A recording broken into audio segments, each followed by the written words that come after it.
মই এতিয়া উপস্থিত আছোঁ লখিমপুৰ জিলা বিহপুৰীয়া সমষ্টিৰ অন্তৰ্গত পৰাবিল নগৈয়া গাঁৱত নৰেন বৰা এজন আদৰ্শ কৃষক।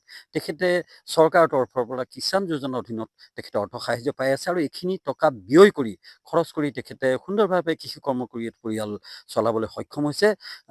আমি জানিব চেষ্টা কৰিম নয়ন বৰাৰ পৰা কেনেধৰণে তেওঁ আগবাঢ়িছে।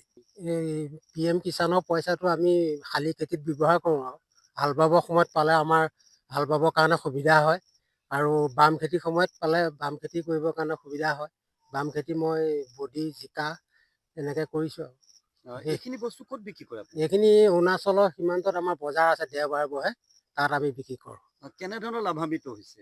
ইয়াৰ ভালেই হৈছে বাৰু, চৰকাৰক সেইকাৰণে কেন্দ্ৰীয় চৰকাৰক আমি ধন্যবাদ জনাইছোঁ।